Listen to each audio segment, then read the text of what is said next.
যারা অবৈধভাবে বসবাস করছে তাদের বের করে দিতে হবে, কিন্তু যারা বৈধভাবে বসবাস করছে তাদের নাম কাটা যেন না যায়। এটা কেন্দ্র এবং রাজ্য সরকারকে গুরুত্ব দিয়ে দেখতে হবে, কারণ বৈধ ভোটারের নাম কাটা গেলে পরে গণ্ডগোল বেঁধে যাবে।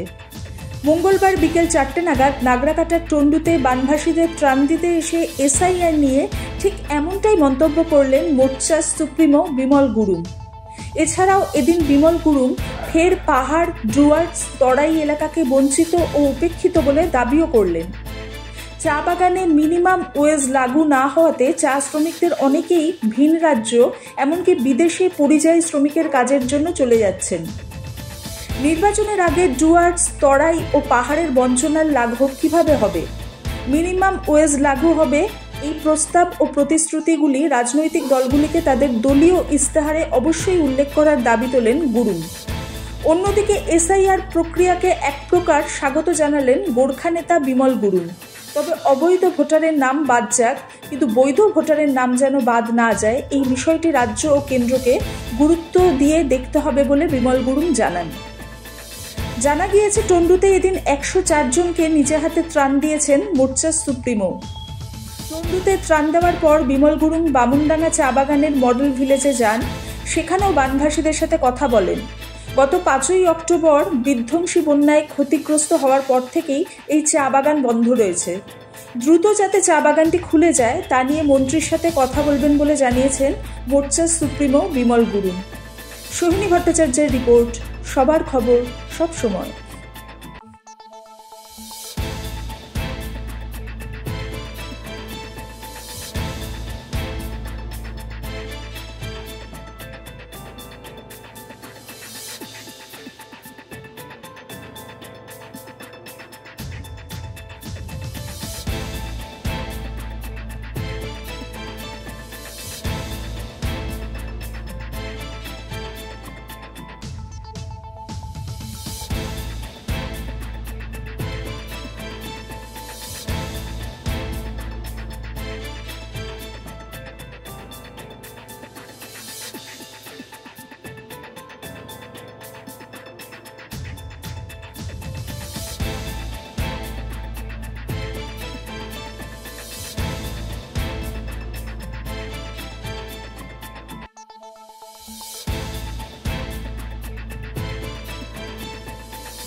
सब हिनावा नि सब हिनावा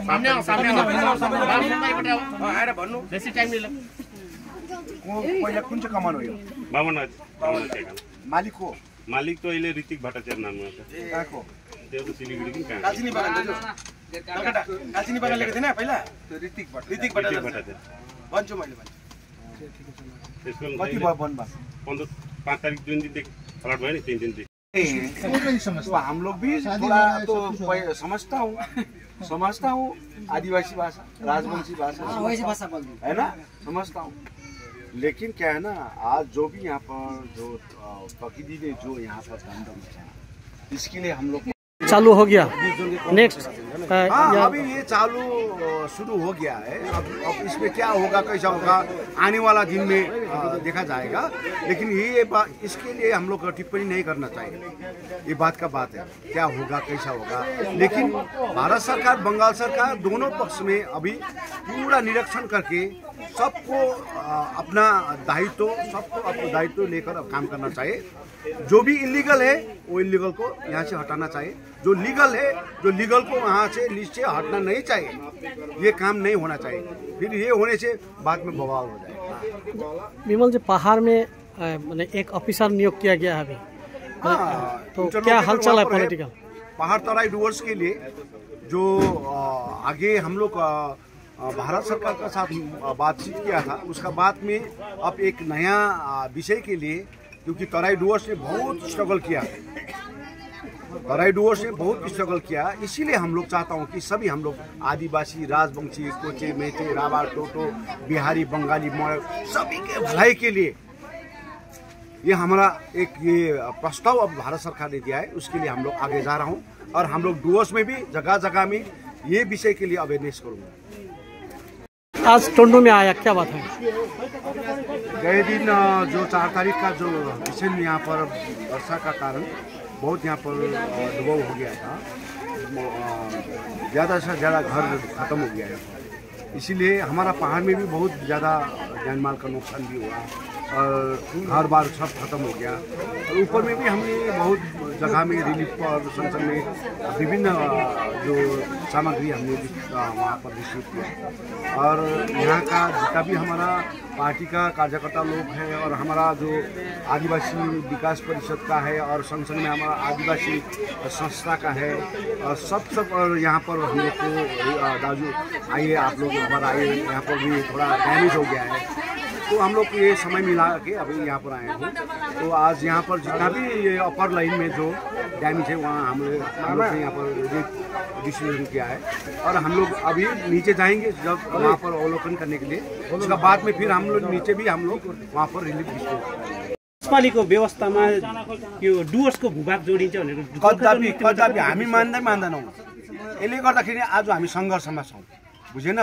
डुवर्स छोडेको कारणले गर्दाखेरि मैले जिटे छोडेको हो नि त। त्यसले गर्दा अब डुवर्स तराईलाई नै अन्तर्भुक्त गर्नको लागि यहाँ आदिवासी पनि त्यतिकै डिप्राइभ छ, गोर्खा पनि त्यतिकै डिप्राइभ छ, राजवंशी, कोचे, मेचे, राभा पनि त्यतिकै डिप्राइभ छ। अनि यहाँ क्षेत्रीय मुस्लिमहरू, क्षेत्रीय आज बङ्गाली कम्युनिटी हो, सबै आज बिहारी बङ्गालीहरू पनि आज क्षेत्रीय एकदमै डिप्राइभ छ। त्यसले गर्दाखेरि आज यहाँनिर कुनै प्रकारको एउटा राम्रोसँगको एउटा बनिनु सक्यो भने आज यो जग्गाको उन्नति विकास हुन्छ। किनभने हाम्रोमा यति डरलाग्दो टी गार्डन छ, यो टी गार्डनको आयुष्य भयङ्कर ठुलो छ, तर यसलाई सञ्चालन गर्न खालि यसको रेभिन्यू खाएर मालिक वर्ग खुसी हुनु मात्रै अनि सरकार खुसी हुनु मात्रै, यो चाहिँ एकदमै हाम्रो लागि दुःखदायी कुरो हो। त्यसले गर्दाखेरि अब यो चिजहरू आज हामीले यो जुन एउटा इन्ट्रोड्युस गर्दैछौँ, यो विषयहरूमा तराई डुवर्सको मानिसहरूसँग त्यहाँ जम्मै कम्युनिटी हामी एक भएर अगाडि बढेर आउने दिनहरूमा हामीले 2026को इलेक्सनको राजनीति गरेको होइन। हामीलाई यहाँको आदिवासीको आज भलाइको लागि चाहिन्छ, यहाँको गोर्खाको भलाइको लागि चाहिन्छ, यहाँको राजवंशीको, यहाँको राभा, टोटोको, यहाँको मुस्लिम, यहाँको बङ्गाली, बिहारीको सबैको भलाइको लागि चाहिन्छ। त्यसले गर्दाखेरि हाम्रो कमान, हाम्रो क्षेत्र, हाम्रो टी गार्डन आज यहाँ मिनिमम वेजेस लागू हुनुपर्छ। मिनिमम वेजेस लागू नभएको कारणले गर्दाखेरि नै आज हाम्रो मान्छे पलायन हुँदैछ, देश विदेशमा गएर हाम्रो छोराछोरी काम गर्न पर्दैछ, घर रित्तै पारेर आज यहाँबाट पलायन हुनु पर्दैछ। कारण के हो? हाम्रोमा मिनिमम वेजेस लागू नभएर। आज मिनिमम वेजेस लागू भएको भए 400 भन्दा अधिक हाम्रो मान्छेले दिन पर डे पैसा पाउँथ्यो। अनि 400 भन्दा अधिक पैसा आज हाम्रो आदिवासीले, गोर्खाले, राजवंशीले आज पाउँछन् भने यहाँ घर छोडेर विदेशमा गएर काम गर्दैन, अर्काको भाँडा मल्दैन। त्यसले गर्दाखेरि हामी चाहन्छौँ झट्टभन्दा झट्ट इलेक्सनको आज तपाईँहरूले मेनिफेस्टोमा पनि तपाईँहरूले इन्क्लुड गर्नुपर्छ। भारत सरकारले, बङ्गाल सरकारले कि अब आउने नयाँ सालमा चाहिँ तपाईँहरूले हाम्रो तराई डुवर्सहरूमा पहाडमा चाहिँ मिनिमम वेजेस लागू हुनुपर्छ। लागू भएपछि यहाँको कमान पनि राम्रो चलेर जान्छ, सस्टेन पनि हुन्छ। आज जुन प्रकारको डिप्राइभ छ यहाँको मानिसहरू, यो डिप्राइभ भएको कारणले आज कमानको अवस्थाले गर्दाखेरि, त्यसले गर्दा यो चिजहरूमा आज पहाड तराई डुवर्सको सम्पूर्ण जनताको भलाइको लागि नै आज हामी काम गरिरहेको छौँ। अनि आज यो एउटा यो जग्गाहरूमा नगरकट्टाको यो क्षेत्रहरूमा जुन प्रकारको एउटा भीषण ताण्डव मचायो बर्खा झरीको विषयले गर्दा, यसमा हामीले एउटा मानवताको नाताले एउटा माया, हामीले एउटा यहाँनिर अब आदिवासी र गोर्खा त नङ मासु जस्तै हो जिन्दगी जिएको। त्यसले गर्दा त्यो मानवताको नाताले आज हामी यहाँनिर केही भए तापनि सानो सानो चिजहरूले पनि आज हामी उहाँलाई दुःख साट्न आएको हौँ। अनि यसपछि हामी तल गएर भिजिट गर्छौँ, देन आफ्टर बादमा फेरि हामी त्यहाँ एउटा रिलिफ बाँड्नेछौँ।